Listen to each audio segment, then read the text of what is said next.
Hi, and welcome to another episode of SWITCHCast, a podcast delving into the world of film brought to you by the team at Switch. Thanks so much for joining us. I'm Charlie David Page. I'm Jess Fenton. I'm Brent Davidson. And I'm Jake Watt. It's Thursday the 14th of December 2017. On this week's show, we spoke about the trailer not too long ago, but the hotly anticipated film Annihilation has had its release altered in the most peculiar of ways. And some make us squirm, some make us laugh, and some make us have special feelings in our special areas. We reveal our picks for the best sex scenes. Woo! Yeah! And as always, all our reviews and giveaways. Let's get straight into it with Star Wars The Last Jedi. Daniel used the Force to catch the latest film in this franchise and file this review for us. With that iconic blast of trumpets, we return to the Star Wars saga with the 7th episode in the series, The Last Jedi. We left Rey standing before the silent figure of Luke Skywalker, hand outstretched with his inherited lightsaber. After that cliffhanger, where will the series go next? Of course, I'm not going to tell you, but to say that The Last Jedi is unlike any Star Wars film we've seen before. Writer-director Rian Johnson defies expectations with a distinct, visually ravishing, wickedly funny, and wonderfully heartfelt installment that introduces new rhythms, textures, and ideas to the beloved series. We are the spark that'll light the fire that'll burn the First Order down. Come on! This is not going to go the way you think. Fulfill your destiny. I need someone to show me my place in all this. The action set pieces are extraordinary, new characters fit neatly into the universe, and best of all, Johnson throws carefully pitched curveballs that send shockwaves through the series and offer unexpected surprises, all set to another iconic John Williams score. Those that bemoaned how religiously The Force Awakens stuck to the formula will have no cause for complaint with The Last Jedi. This is what the franchise needed, a bold new vision that maintains the legacy but isn't beholden to it, with a distinct and singular vision at the helm, bringing out the best in the cast, the story, and the wider universe. The Last Jedi is a rip-roaring, spine-tingling thrill ride, and the strongest Star Wars film in decades. I'm giving it 4.5 stars. Okay, I'm not a Star Wars person, but I absolutely loved The Force Awakens. I have mixed feelings about Rogue One. I'm so looking forward to this one, but it's one of those bittersweet excitements because I absolutely and utterly adore Carrie Fisher, and knowing that this is her last portrayal of Princess Leia and her last film is really quite heartbreaking. It's also interesting to note that this will probably be the last clean Star Wars film. Any that's released after this in terms of sequels and spin-offs is like they've all been marred with controversy and change of directors and change of writers and all that kind of stuff. So I think we should enjoy this one a lot more than maybe it deserves to be. What? You have no faith? Well, It's interesting because Rian Johnson's supposed to come back after this as well. So obviously, there's a lot of people putting the faith in him as a director and getting this movie right, and he's going to come back. So I don't know. It's just kind of like an interesting one, I guess. Whether it goes well, I think it's going to have some interesting repercussions for the future of Star Wars. But Jake, is it really not going to go well? Is there actually a chance of that? I mean, even when we talk about films like The Phantom Menace, it doesn't really matter how good or bad the film is. It still breaks box office records and does stupidly well in terms of a financial return for them. Yeah, but I just think that The Phantom Menace and its trilogy essentially got pushed into the corner, and this is like a reboot at the moment of the Star Wars universe. Disney doesn't want to do that again. I think they're pretty serious about making this work. So yeah, anyway, Rogue One sucked. That was a bit of a misfire. I think a lot is kind of riding on The Last Jedi. Wait, you thought Rogue One was a misfire? I really enjoyed Rogue One. no. I think you're in the minority, Brent. Yeah. But if you just think of it as a fun action movie... Yeah. Yeah, it was so fun when literally everyone died. It was hilarious. It was so much fun. Oh my God, I can't tell you how much fun I had watching everyone die. Is that the problem that you had with it, that everyone died? No. I think that was the best part. Spoiler alert. We knew about that since fucking the late 70s, mid 80s when that film was released. No, everyone was literally everyone. Yeah, was remember that didn't know woman that. was like, "Oh, a lot of rebels, whatever's died trying to get this information." Yeah, we know. That's it. Of course, it's going to be tragic.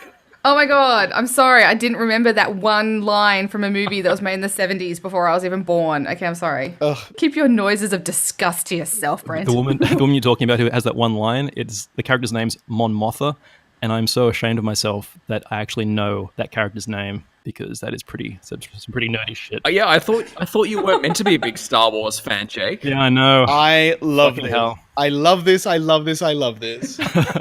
It's tragic, though. It had that ending that was very similar to a 1959 film called On the Beach. It's got Gregory Peck and Ava Gardner in it, and Fred Astaire and Anthony Perkins, but basically the film ends with them standing on a beach and an atomic blast coming towards them. But if everyone dying was your problem with the film, I can't agree with it. I had a lot of fun. It did a lot of good things for diversity casting as well. He kept his Mexican accent. What's his name? The Diego male lead. Luna. That's it. He kept his Mexican accent. I love that. Well, going forward with the Star Wars franchise, it seems like there is literally no end to it. We already have Solo, a Star Wars story coming out in May next year, and it pretty much looks like we're going to get like 1 or 2 Star Wars franchise films for like the next couple of years. Is the grand irony in all of this that Disney made a film about one corporation owning everything in Wall-E, and the irony is that they are the corporation that's going to own everything? Yes.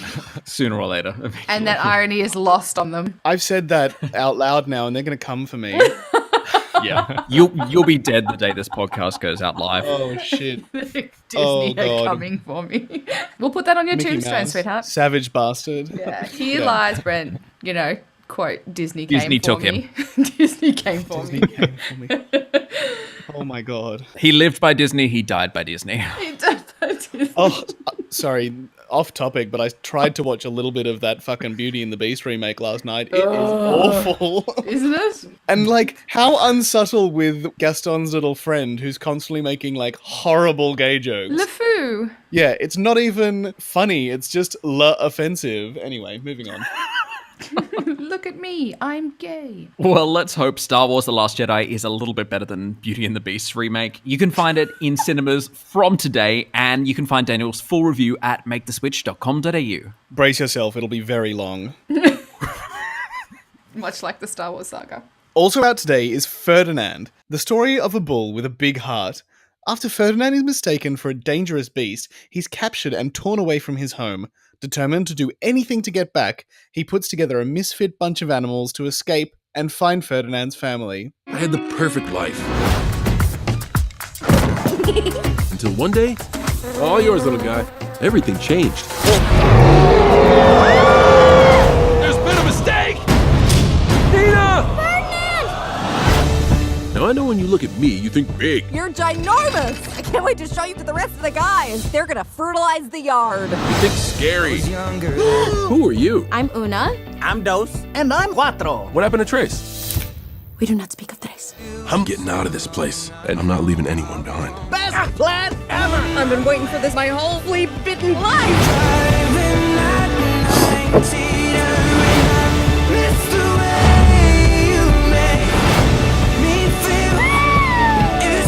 This bright, colourful, and kid-friendly animation is sure to entertain the younger members of the family for the school holidays. And it sounds like after reading that, I'm gonna probably cry at the end. Jesus.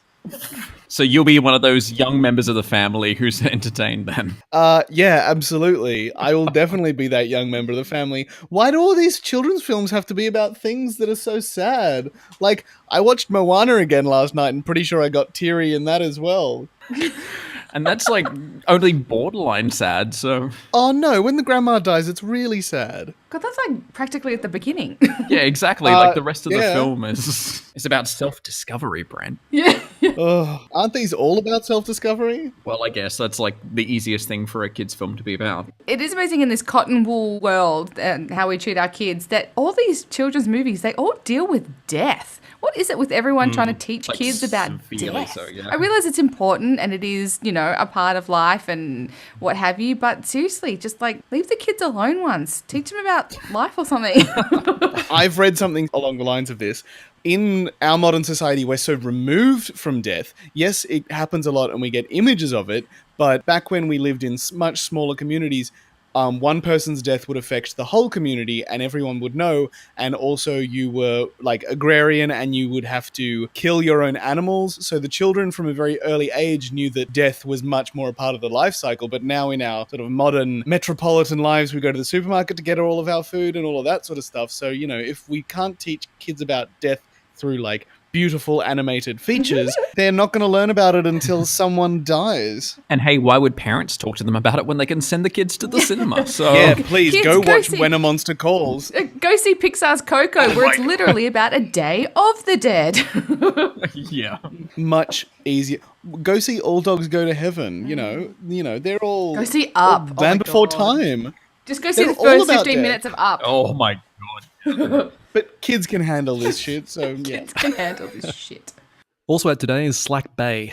Juliette Binoche, Valeria Bruni Tedeschi, and Fabrici Lucchini star in this bizarro comedy from director Bruno Dumont. Mining the class divide for its humour, the film is set on the Channel Coast in the summer of 1910, where Lucchini's balmy patriarch and his wife are vacationing with her flamboyant sister and her wild cross-dressing daughter. With a cast of local farmers on the seaside below, Slack Bay features Chaplin-esque humour, witty dialogue, gender-bending identity crisis, and a dash of old-fashioned cannibalism thrown in for good measure. This sounds like a lot of elements. It sounds bafflingly good. Unlike some members of our team, not to name any names, Daniel, I am not adverse to French films, and this one kind of sounds right up my alley. I mean, you had me at Chaplin-esque humor. You had me at cannibalism. You kept me there for the cannibalism, exactly. Like, it's talking about class, culture, and cannibalism in the same film. Like, sign me up. I think it sounds absolutely amazing. Is it weird that I think that class structure and cannibalism are almost intrinsically linked? Please explain. I don't know. I mean, I was saying this before, but when we were talking about this film, and I said it sounded very much like a film that I just watched called Delicatessen. You can watch it on Netflix. And in that, there's a class divide because it's post-apocalyptic, and people with food have the higher class status than the people without food, and then the people without food become the food. And I feel like it's all class status and cannibalism might be very intrinsically linked. Someone can write a doctoral thesis on it somewhere, please, and then I will read it. It's that saying by Jean-Jacques Rousseau, eat the rich. When the people shall have nothing more to eat, they will eat the rich. It's a pretty sort of well-known French saying, approach towards class, like you're saying. I totally agree. Sort of, especially in films, cannibal movies are always interlinked with class warfare and shit. The Hills Have Eyes. If anyone's seen The Hills Have Eyes, awesome movie. Basically about a bunch of bogans in the desert who decide to eat a middle class family just because they're a bit jelly of their polo shirts and Swish cars. As you said before, Delicatessen with Jean-Pierre Jeunet, same deal. That's kind of a bit of a more of a sort of post-apocalyptic dealy, but and the cook, the thief, the wife, and her lover, same deal as well. It's just kind of clash of class, pretty much. God, who would have thought we would have gone here from the way that film was described? Sorry, everyone. I know. My God. Just a side note with Slack Bay, Juliette Binoche, awesome actress. I'll, just on the basis of Juliette Binoche being in it, I'll give Slack Bay a squiz. She's pretty stunning and good actress. I'd also like to point out to any millennials listening, it's Slack Bay, B-A-Y, not B-A-E. I don't want anyone thinking Salt Bay. Important distinction, Bay, yeah. They're sprinkling some my Salt God. Bay on their cannibal. What is Cannibal dinners. Bay Slack. Yeah. Bay, you were totally slack. You're so slack. You're such a slack Bay mean Bay. poo in Norwegian or Yeah, something? but it's actually an acronym. It's Yeah, supposed to it mean does. before anyone else. B-A-E, before anyone else. Oh, I just thought it was babe without the second B. I thought that for the I'm longest out of time touch. until I got schooled. It's B-A-E before anyone else. I literally thought it was our language disintegrating again. Yeah, once again. Isn't it anyway? I don't know. Language is evolving, but whatever. Eventually we'll all be saying arcs. We lost the war once bootylicious got entered into the dictionary. And YOLO. Don't forget that. That's an acronym too. That's not a word. Oh no, but it is now because you can be YOLOing and stuff like that. You can be YOLOing? Yeah, we're YOLOing right now. It's like skydiving, YOLOing? Yeah, I would agree with you. It is. Exactly. Yeah. It is. Okay. You got a good chance of dying there, so I you're weep YOLOing. for the future. totally. Don't weep for the future, weep for the present. I guess holidaying in the 1910 Channel Coast is also YOLOing if you're risking cannibalism, so... I think cannibalism is YOLOing. Bit of Russian roulette there. Now let's check out anything other than this conversation. All right, let's move on to our trailer wrap. Here's the first look at Jurassic World Fallen Kingdom. A rescue op. Save the dinosaurs from the island that's about to explode. What could go wrong? Do these animals deserve the same protections given to other species? Or should they just be left to die? These creatures were here before us. And if we're not careful, they're gonna be here after. Run!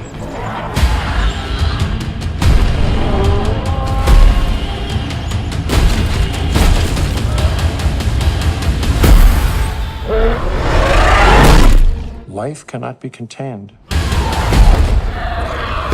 Life breaks free. Life finds a way. I know a lot of people had issues with Jurassic World when it came out, but I was obsessed. I loved it. I'm obsessed with Chris Pratt. I will watch him do anything, and this movie makes me so very excited. Like, so very... Not only that, but I live with a Jurassic Park devotee, like, obsession to the max, like, boy. And so Really? this, like... I cannot just... Like, yo, oh my God, yeah. Sam is obsessed with Jurassic Park. You have no idea. Does he sit there, like, naming the dinosaurs? Yes. Yes, he Oh my does. God, look, there's a Stegosaurus. Yes. Oh. He has, for his last birthday, I bought him the score on vinyl, and he's obsessed with it. He just like sits in his room and listens to just the score of Jurassic Park. It's fair to say, though. Yeah, that that's what he's doing. It's one of the best scores ever. Yeah. I actually really liked Jurassic World. Like, I thought it was really fun. Yeah. And the one thing which makes me really, really happy for this particular off-spin sequel, not really sure. Sequel? The latest Jurassic Park World film. The newest installment. It's directed by J.A. Bayona, who directed A Monster Calls. And from the look of the trailer... My God, are we all going to cry then? Shit. Yeah, we're totally all going to cry. Pack Have you your not seen the tissues. dinosaurs plummeting off the cliff into the water? Like, that's devastating. Suicidal dinosaurs. Can everyone shut the fuck up? Bryce Dallas Howard is not wearing high heels in this trailer, nor will I But think she's she still wearing a dumb white blousey type thing. Whatever. Like, costumers, give her something new to wear. Oh, also, I was reading something about this particular trailer because there's been a lot of backlash online with people saying that it potentially gives away too much of the film, but the director or the writer, I don't know, someone who has made it has said, no, actually, everything you see in the trailer only happens in the first hour of the film. Yeah. So there's a lot more to it than Yeah, the look, rest. I know we're guilty of doing it too, but honestly, how can you say that a trailer gives away too much of the film without actually having seen the film? You don't know what's going on. You don't know me. Yeah. You don't know my life. He doesn't even go here. She doesn't even go here. Exactly. Oh, I also want to point out this. So when I first saw the trailer for Jurassic World, I tweeted about it. And anyone who uses Twitter knows that in the last year or 2 years, certain hashtags elicit little icons. Like if you hashtagged about Thor or Star Wars, had little icons next to it. And I hashtagged Jurassic World, and I also hashtagged Life Finds a Way. And it had the icon come up as well because it was the best part of the trailer, and they recognize that everyone will be hashtagging the shit out of it. And I know it's just this little tiny little icon thing on Twitter, but it made me very, very excited. Life Finds a Way. Did you also hashtag pee your pants? Because that's what you actually I mentioned believe in I your mentioned tweet. jizzing my pants, not peeing my pants. Oh, okay, I'm sorry. Was that a special My feeling in a mistake. special area? Yes. Oh, I also, the best part was I was like sitting on the couch and my boyfriend walked past and I went, babe, is jizz 1Z or 2? And he goes 2. And he just casually kept walking like that was the most normal conversation we'd had that day. I'm like, oh, this is disturbing. I need to watch what we talk about in this house now. He knows you. Yeah. How do you not know how many Zs are in my phone's away. jizz? Okay. Believe it or not, I haven't really had to spell it before. Do you have another word for it? Sorry, diverging. Let's not talk about this. Moving on. Well, you can catch Jurassic World Fallen Kingdom in Australian cinemas from the 21st of June 2018. Now for a change of pace, let's take a look at the trailer for the latest Tim Winton adaptation, Breath. How does it feel when it's that serious? It's not about the thoughts in your head. It's about surrender. Surrender is what frees you up to be completely in the moment. To commit with your body and your soul. Not a shred of doubt. You're different, Violet. You got this look. Like you're expecting to lose something. Fear's only natural, mate. People face down fears every day. Daring to try, that's mankind for you. I don't know if I'm feeling it. You're a coward. I thought I brought men above the ordinary. Being scared's half the fun. You should know that by now. Yeah, look, I don't know this is anything I'm interested in. It seems a little bit too... It's going to be studied in year 12. Yeah, it's something... Yeah. It looks like something I was forced to do in high school. Yeah. You read this boring Australian book, because there's always a boring fucking Australian book you have to read. Yeah. And then you watch the film, and then you write a compare and contrast friggin' essay where you're like, he was walking through the grass, which connects him to the world that he symbolizes, lives in. And it is really great. And Tim Winton is a very Australian author. Simon Baker is a very Australian actor. It is an Australian film. It does seem like a really quintessential Screen Australia film. Like, very Australian, very curriculum-y. Tim Winton, check. Dark and moody drama, check. Everybody's white, people check. Sexual awakening, check. It's a film about two white teenage boys learning how to do the most quintessential white Australian pastime that the rest of the world thinks, surfing. There are more Australian stories than that. I'm sorry. Anyway. I'm going to say, like, this is going to go okay with, like, coastal crowds and stuff. Like I grew up in like, Newcastle, so, like, coastal town, city. And anyone who grows up in a coastal city, you're going to watch the trailer for this movie and go, I have, like, some level of familiarity, I guess, with all that sort of, surfy crap. So I think this movie will go okay in that regard. I don't know what Simon Baker's going to be like as a director. Has he directed a movie before? I don't know. /actor. /actor. Yeah, multitasking. /screenwriter. He did it all. He's also the director of photography and wrote the score. He's such a Renaissance man. Ultimate slashy. He's the mentalist. He can do anything.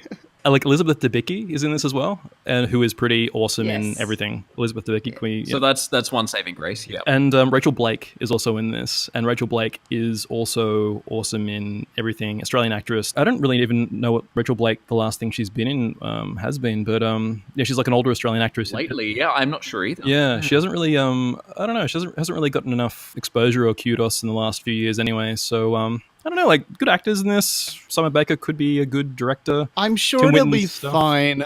I just have no interest. I guess my only thing that I might be interested in is, like, the fact that Tim Winton's, from my experience, his books and the movies based on them are, like, super tortured. I think if you've seen, like, a few tortured Australian films, you've kind of seen most of them. So, I don't know, this could go either way for me, I think. The most pertinent question about this whole conversation is, Jake, have you ever been surfing?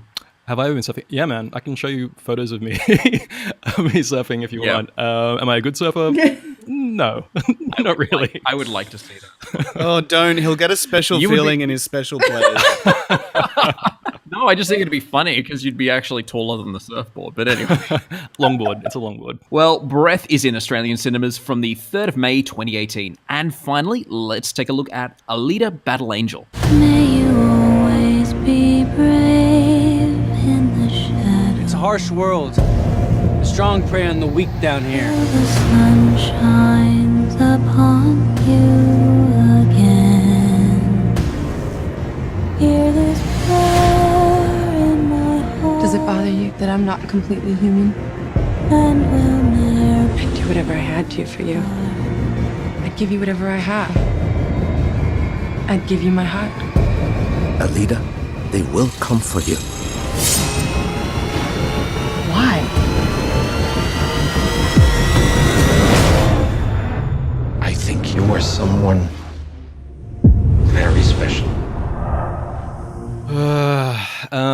Okay. I was actually pretty excited to see this movie because James Cameron's been talking about this movie for like 15 years, even like before Titanic and all that shit. James Cameron has like a massive boner for Battle Angel Alita, which is based on a manga series, so a comic book, and also an anime movie, which is pretty awesome. This trailer to me looks more like the Snapchat filter movie in that for some reason he's given the actress who's like Cuban American this massive CGI animated face. So she has like these huge those eyes are creepy. The whole thing is creepy. Dumb looking. Yeah. It looks really weird. Are we meant to be able to connect with that? My theory is the fact that like because Ghost in the Shell and Death Note, which are two Americanized versions of manga anime, copped so much shit about being too whitey. So he's going, fuck, like, how do I get around this? You know, fair enough, the actress is Cuban American, but, you know, just to kind of try and sidestep the entire issue, I'm just gonna like deform this chick's face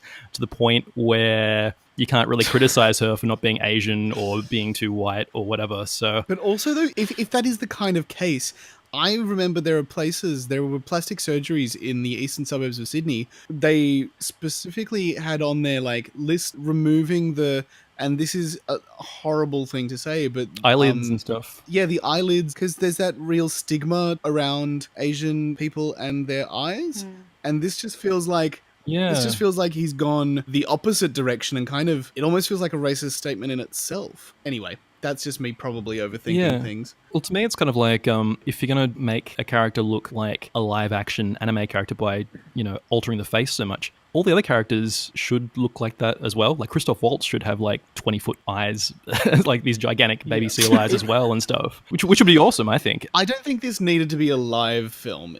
I think it probably would have been fine to stay as the anime. Yeah. It feels like that's what it should be. I was saying it looks like a video game trailer. When they have those high definition cutscenes, that's basically all it looks Totally. like. Well, I mean, it would be a video game trailer if anything actually happened. Like, to me, this feels like borderline extreme origin story. Like, I don't feel like anything actually happens in this trailer. She kind of wakes up and discovers what she is and walks around for a bit and then, like, fights one guy, and that's the entire trailer. There's not actually anything going on here. Starts kicking ass. She barely starts kicking ass. There's, like, nothing of that in the trailer. Yeah, I'm sick of movies relying solely on their CG as a selling point. Like, look how much CG we have. Look how realistic it looks. Come see our movie. The answer is too much, and exactly. it doesn't look. No, some of the CG here looks so bad, especially on other cyborgs that aren't the main character. Some of them in the trailer look so bad. Do you not like me because I'm only part human? Just the thing as well, like Robert Rodriguez, like his past few movies have been like pretty shithouse too. Like if you want to look at Sin City: A Dame to Kill For, which is like a mega flop. You want to look at I don't know whatever the fuck that Machete 2 was called. Yeah, but that was like deliberately bad. So. Oh no, man, that was like Machete 1 was deliberately bad. Machete 2 was just like boring. So I'm gonna say like Robert Rodriguez maybe kind of like past his prime in terms of being a director and stuff as well. Like this looks pretty shit. Well, you can catch Alita Battle Angel in Australian cinemas from the 19th of July 2018. And to check out all those trailers and more, head to youtube.com/MakeTheSwitchAU. Hollywood Awards season is already on the horizon when the rich and beautiful gather to crown the year's most talented. The Golden Globe nominations are out now, so here's the highlights and, of course, the snubby McSnubs. Christopher Plummer, who took over Kevin Spacey's role in All the Money in the World just last month, is up for a Best Supporting Actor gong, but he's most likely going to lose out to Willem Dafoe, who's already taken home 10 awards for his role in The Florida Project. For the Best Picture race, the two highest-ranking Rotten Tomatoes films of 2017 fall into the Best Musical or Comedy category, yet neither director has been nominated for Best Director. What?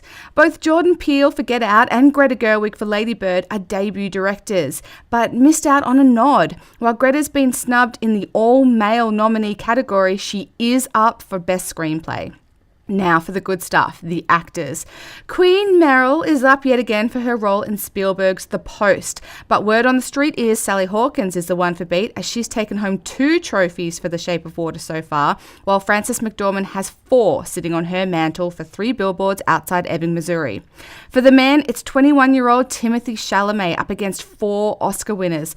Honestly, I just hope he wins because he deserves it. While for the funny man, it's James Franco in the lead for The Disaster Artist. As for the lady comedians, Margot Robbie already has 2 awards for her portrayal of Tonya Harding, while Saoirse Ronan has 1 for Lady Bird. I can't help but root for the Aussie on this one. Go Margot! The Golden Globe ceremony will take place on January 7th, 2018. Good luck, everyone! Alex Garland's latest directorial feature, Annihilation, based on the book by Jeff Vandemeer and starring Natalie Portman, has had its global release drastically altered. Only being given a traditional theatrical release in America and Canada, and inexplicably also in China, Annihilation will be released to the rest of the world on Netflix, mere days after it appears in cinemas. So with a seemingly foolproof team, solid source material, and a huge name in Natalie Portman involved in the film's creation, why the change? And is this something we can expect more from Hollywood going forward? The Hollywood Reporter published a piece which mentioned that the movie had a poor test screening this summer, and one of the producers, David Ellison, became concerned that the movie was too intellectual and too complicated, and wanted to make changes to make it appeal to a wider audience. What's wrong with too intellectual? How is that a bad thing these days? Because they think people are too dumb to pay $20 to go see a movie. Hello, it's Trump's America. Like, they're not looking. But they're releasing it in America. Does anyone else see the double standard that we're talking about here, though? Because a couple of weeks ago, we were talking about Netflix releases versus cinema releases and their legitimacy, and we were in favor of Netflix releases being classified as, you know, legitimate films worthy of awards and et cetera, et cetera. And now we're kind of saying the opposite, that this film being released on Netflix is dumbing it down and not the outlet that it deserves. I don't know that it's not the outlet it deserves. I think it's more just that it's surprising because it looked like probably one of the better films of the year. Yeah. And Natalie Portman feels like she'd be enough to buy at least a decent box office, right? Ex Machina made like sort of money and stuff, right? Yeah. That was like a pretty big. Well, it was a really small budget film and it got a really good cult following. So yeah. But to be honest, from what I've read because I've read the book of Annihilation, I feel like it could have been done on a relatively small budget as well. I don't think they would have needed a huge budget to pull it off, really. Just enough to secure one good star. The book is actually like pretty, it's part of a series, and I'm kind of about maybe halfway through it, and it is like kind of a tricky series to read.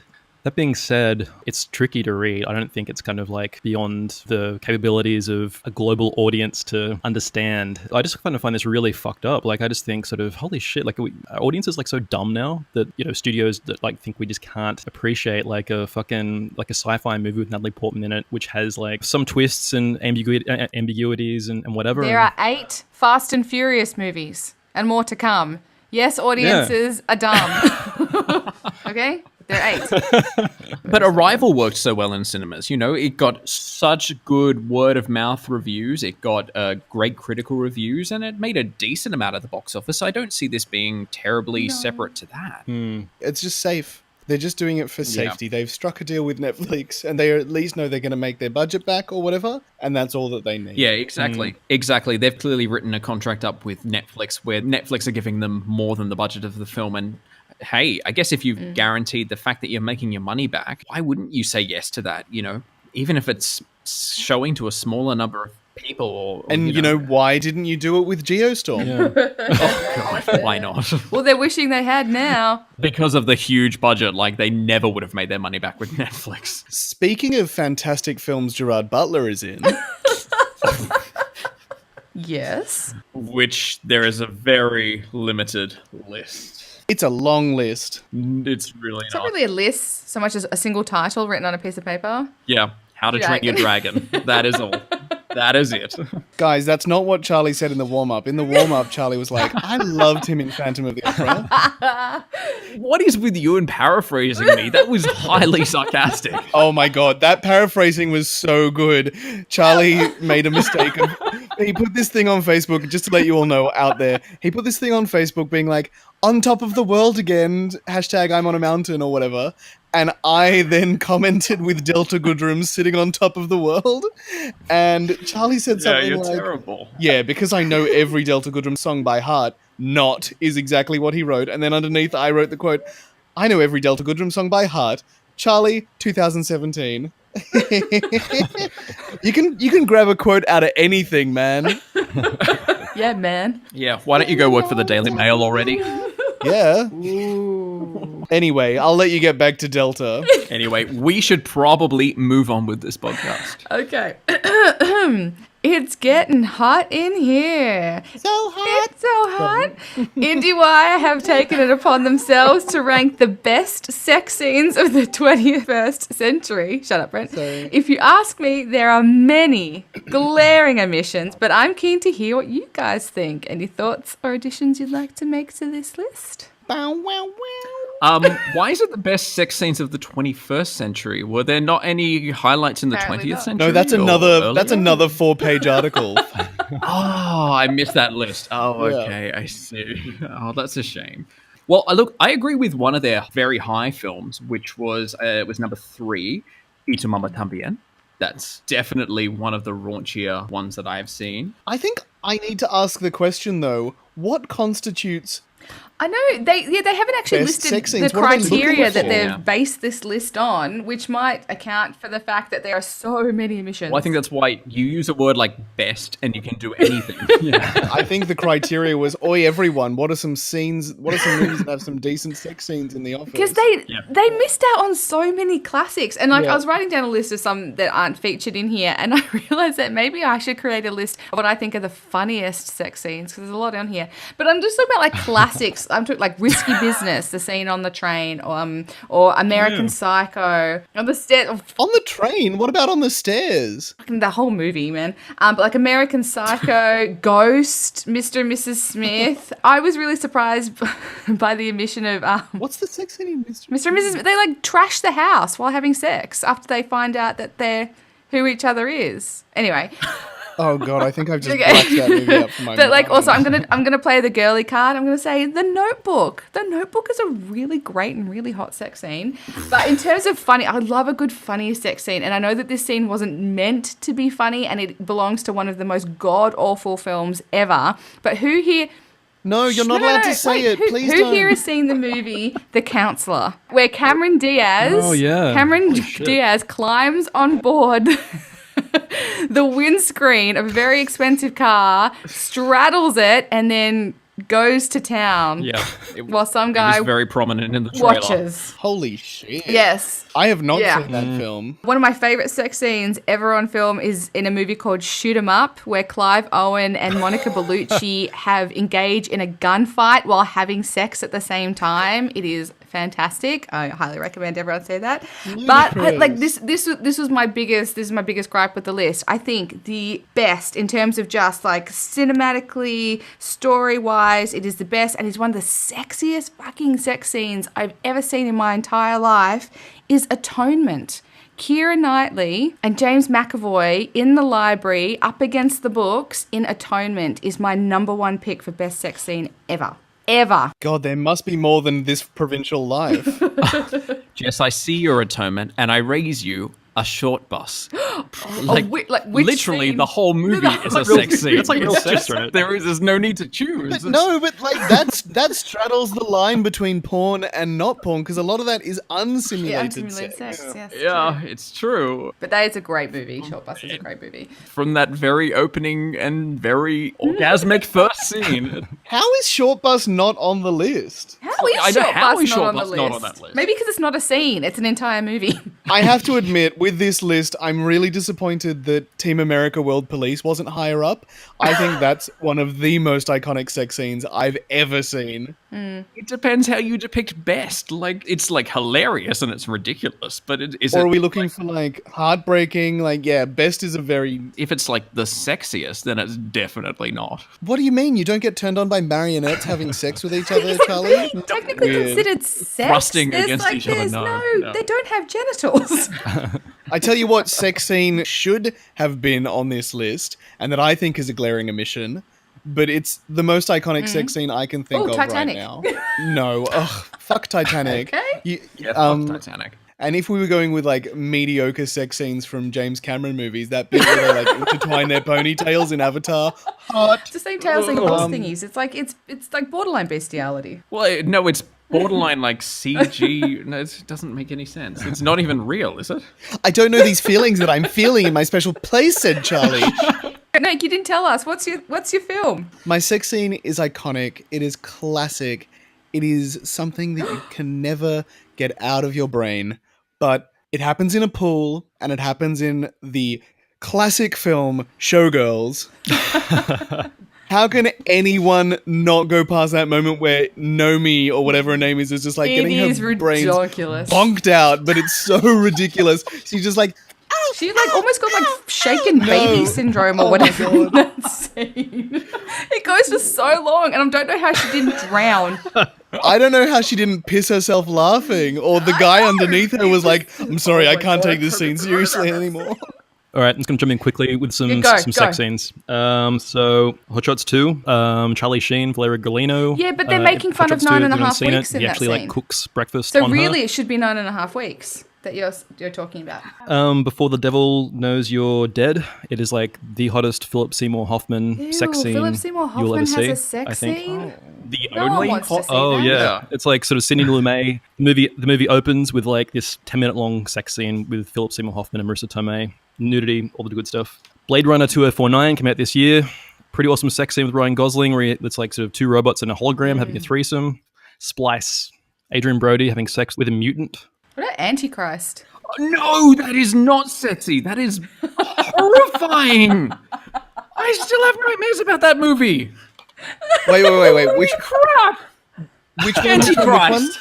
What film? Antichrist. I have not seen that movie. I don't watch scary movies. I don't watch scary movies. Okay. Okay, Charlie, you can calm down for 2 seconds while I tell our listeners this discussion was based on an IndieWire article, and I would like to point out their top 5 picks for the best sex scenes in the 21st century. Number 5 is Brokeback Mountain. Number 4 is Blue Valentine. Number 3 is Y Tu Mamá También, which I mentioned earlier. Number 2 is The Handmaiden. And number 1, coming in at number 1, is Blue is the Warmest Color. Nice. Which is the Palme d'Or winner, and it features an 8-minute lesbian sex scene. It was hard to differentiate between what was real and what wasn't. Oh my god. Yeah. There we go. Yep. Blue is the warmest color. Guys, you'll laugh, you'll cry, you'll tug yourself dry. What a great list. Oh, you love that one. But if you notice, it like in the top 5, they had several LGBT movies. So yeah, good representation. Okay, so guys, we've given you IndieWire's list. We've given you our top picks, and now it's your turn. We want to hear you. Send in on social media. We're on everything. Give us, if you dare, give us your top picks for the best sex scenes in film. We're dying to know. Just tell us what they are. You don't have to send the scene. Yeah, no links, please. No links. We get it. Guys, I'm back from Europe. I know you've all missed me. Seriously? Yeah, I know. Since when?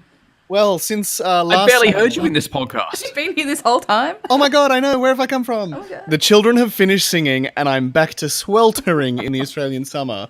But you all know how great I am on a plane. So what did I get overly emotional watching this time? And with people devouring more and more content in more ways and places, I want to ask you guys, where's the strangest place you've watched a movie? And how did it affect the way you reacted? But I think we need to start with what films I watched on the plane. Indeed. Because this is the bit that everyone loves. So in between watching lots of episodes everyone of you mean? Everyone who's listening, thank you. Oh, God, sorry, yes. Hi, Mum and Dad. It's basically just them. Hope you enjoyed the sex scenes in our section. I'm surprised we didn't talk about sex scenes you've watched with your parents. 'Cause that is I watched American Pie with my dad at the cinema. I also watched Monsters Ball. Right, let's save that for another episode, people. Sorry, Come on. I've watched with my grandparents as well that Cameron Diaz movie, The Sweetest Thing. Just that scene where they're all singing "You're Too Big to Fit in Here." Watching that with your grandparents was a great experience. Also, I watched Requiem for a Dream with my mum, so that was fun. Oh god. Yeah, nothing like that double dildo scene at the end. Ass to ass. Anyway, I think you were going to tell us something The about films. watching films on planes. The film. Yes, planes, the films that I watch. So in between lots of episodes of Blackish, because I find that very enjoyable to watch, but very hard to find on TV in Australia.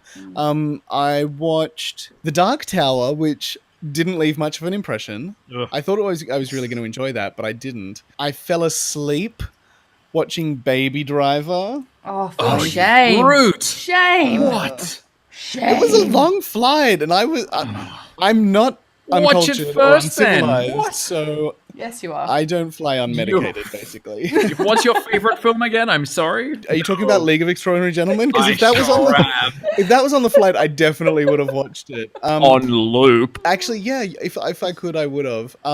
But the film that got to me the most on my second flight, so I was flying from Doha to Madrid, and I watched this film called Kedi, which is about all the stray cats in Istanbul and how they change everyone's lives. Ah. And by the end of it, I was just like an emotional wreck and was like, I need to adopt like 7 cats. Have you seen that? Have you seen that video on the internet of that woman who's like, I just wish I could keep all the cats, and then they turned it into a song about loving cats. I always kind of Did pictured you Taylor as a Swift crazy sing it? cat lady, so yeah. Yeah, that's basically it. Seriously, planes are a place where people let their guards down and get more emotional about things, like When a Monster Calls or any other kind of children's film that you could ever make me watch on a plane.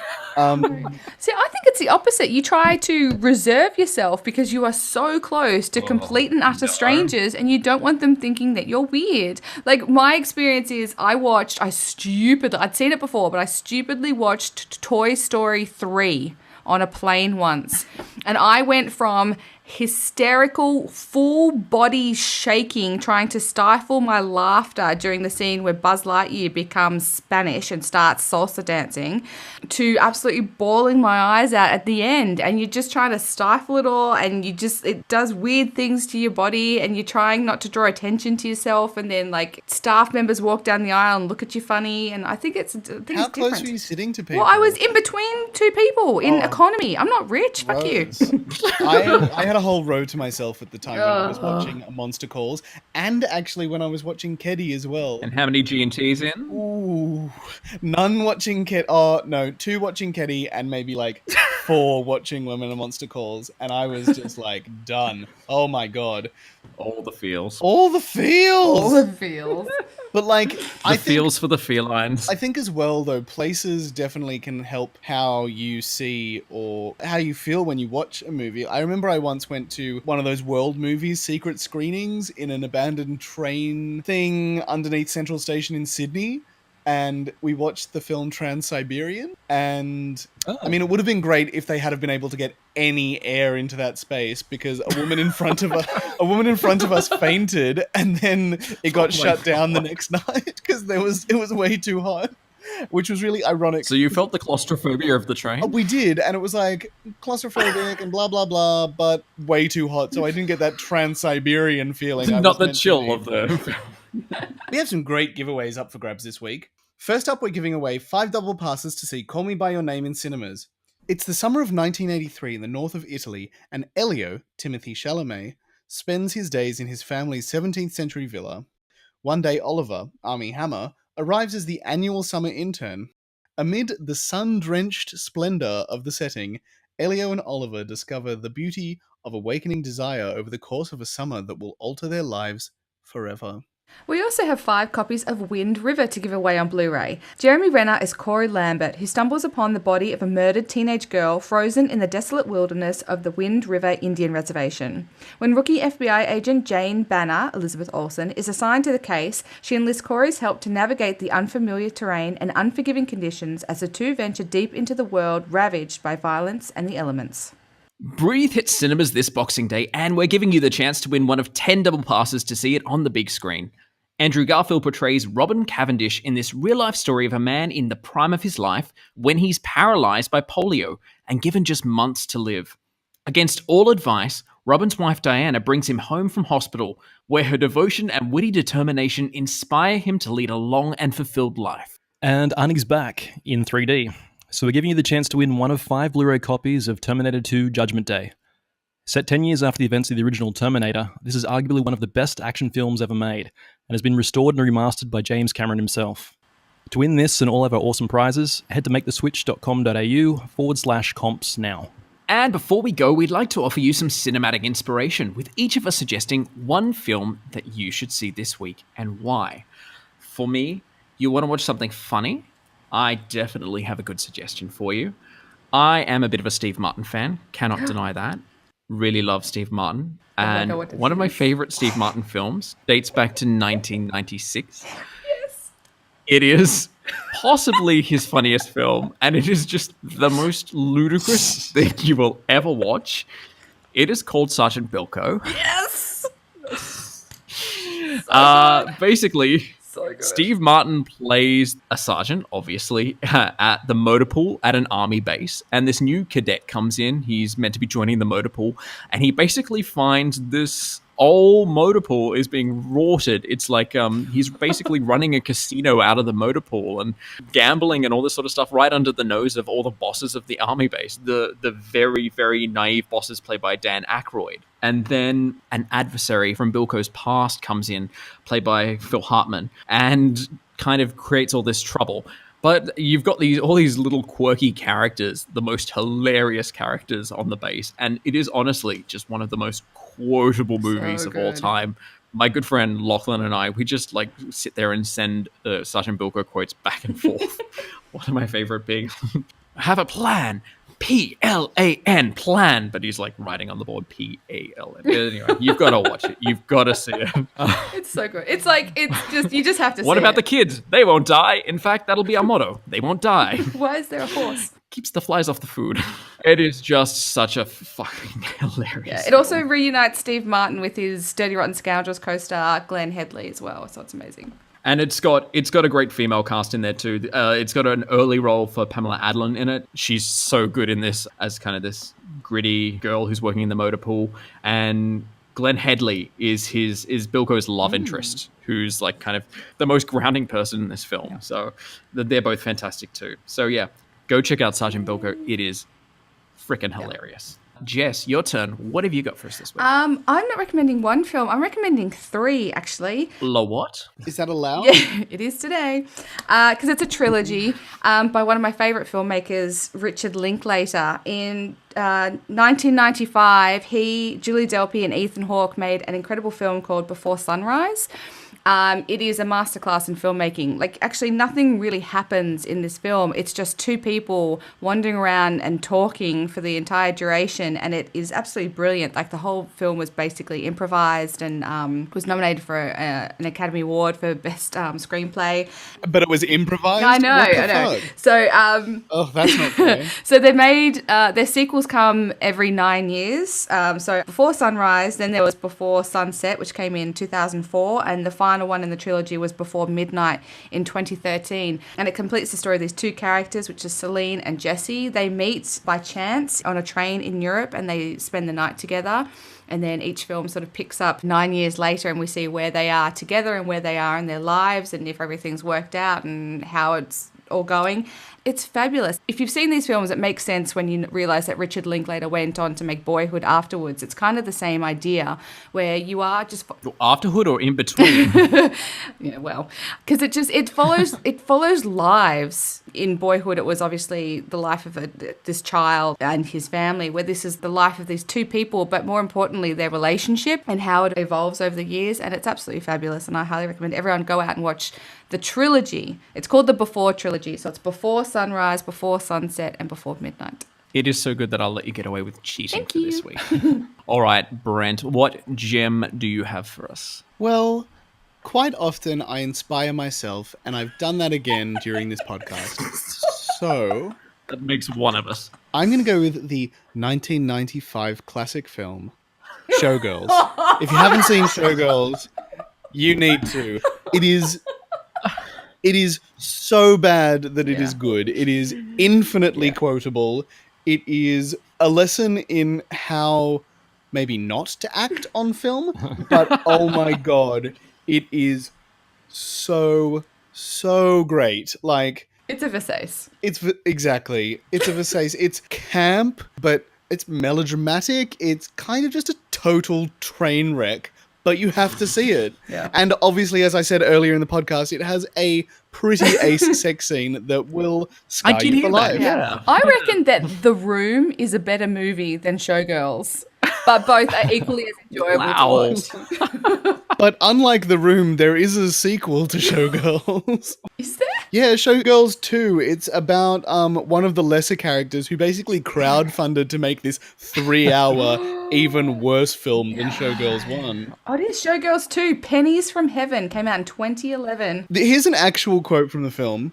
Come back when you fuck some of this baby fat off. See ya. So good. So good. Like, it's just awful, and the acting is so bad. And it's got that guy from Dune in it. What's his name? Oh, yeah. Guy from Twin Peaks. Carl McLaughlin. He's in it. He's the one who gets his brains fucked out in the pool. I think he does the brain fucking. I honestly, he just sits there and lets her do the rest. Which is basically have a seizure on his cock. Gives herself whiplash. Poor thing. Whiplash. Anyway, go see it. It's ridiculous. And trust me, if you have a couple of drinks while you watch it, you'll just have the best time you've ever had. Yeah, go and see it when your kids are gone to bed. Anyway. Oh, don't watch it with your children. It is definitely not a kid's film. There's murder and drama and everything showbiz. Okay, Jake, please take us somewhere more highbrow with your choice. Look, do you honestly look at me to try and get something highbrow? No, Mr. Bond, I expect you to die. I mentioned this movie earlier, The Cook, the Thief, His Wife and Her Lover. It's a 1989 romantic black comedy crime drama by Peter Greenaway. And it stars Helen Mirren and Michael Gambon, who everyone should know plays Dumbledore in the Harry Potter movies.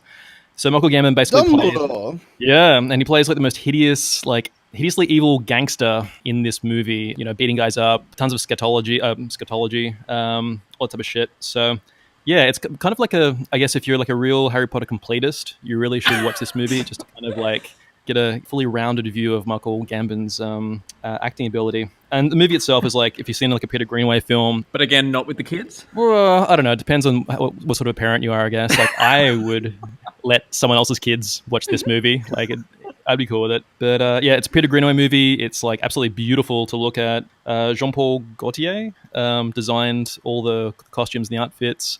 The cinematography is fucking like amazing. Like, massive, like long takes, traveling through buildings. The entire thing at times kind of looks like a filmed stage play. Yeah, just like a really amazing looking movie. Awesome story, awesome acting, full like orchestral score and shit.